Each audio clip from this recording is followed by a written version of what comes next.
শ্রীমদ্ ভগবদ্গীতা যথাযথ দ্বিতীয় অধ্যায় সাংখ্যযোগ শ্লোক নাম্বার 56।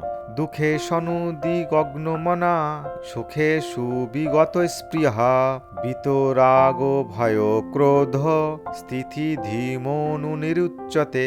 শব্দার্থ: দুঃখেষু ত্রিতাপ দুঃখে, অনুদিগ্ম মনা উদ্বেগ শূন্য চিত্ত, সুখেষু সুখে, বিগত স্পৃহা শূন্য, বিত মুক্ত, রাগ আসক্তি, ভয় ভয়, ক্রোধ ক্রোধ, স্থিতিধি স্থিতিপ্রজ্ঞ, মুনি মননশীল ব্যক্তি, উচ্চতে বলা হয়। অনুবাদ: ত্রিতাপ দুঃখ উপস্থিত হলেও যার মন উদ্বিগ্ন হয় না, সুখ উপস্থিত হলেও যার স্পৃহা হয় না এবং যিনি রাগ ভয় ও ক্রোধ থেকে মুক্ত তিনি স্থিতধি অর্থাৎ স্থিতিপ্রজ্ঞ। তাৎপর্য: মুনি তাকে বলা হয় যিনি কোনো স্থির সিদ্ধান্তে উপনীত না হয়ে নানা রকম অনুমান করার জন্য মনকে নানাভাবে আলোড়িত করতে পারেন। তাই বলা হয় যে নানা মুনির নানা মত। কোনো মুনির মত যদি অন্য মুনির থেকে স্বতন্ত্র না হয় তবে তাকে যথার্থ মুনি বলা যায় না। নাসাবৃষি যশস্য মতম ন ভিন্নিয়ম। মহাভারত বন পর্ব 313 এবং 313 অধ্যায়ের 117 নম্বর শ্লোকে এই কথাটি বলা হয়েছে। কিন্তু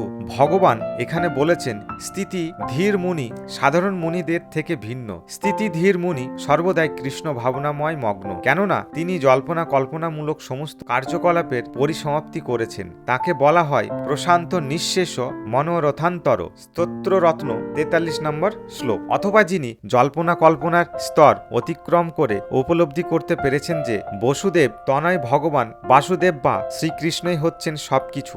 বাসুদেব সর্বমিতি স মহাত্মা সুদুর্লভ, তাকে বলা হয় মুনি যার মন একনিষ্ঠ।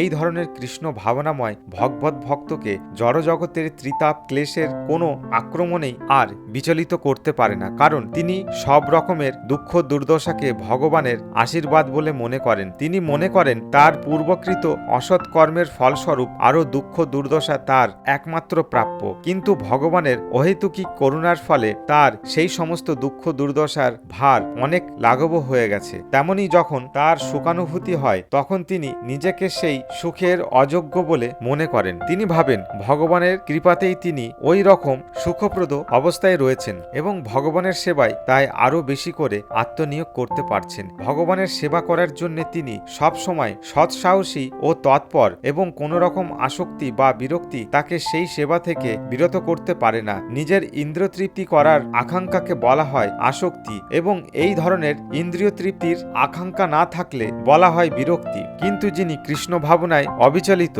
তার কোনো কিছুর প্রতি আসক্তি নেই, বিরক্তিও নেই, কেননা ভগবানের সেবায় তিনি নিজেকে সম্পূর্ণভাবে উৎসর্গ করেছেন। তাই তার কোনো প্রচেষ্টা ব্যর্থ হলে তিনি ক্রোধান্বিত হন না। সফল হন বা ব্যর্থ হন তিনি তার সংকল্পে সর্বদাই একনিষ্ঠ।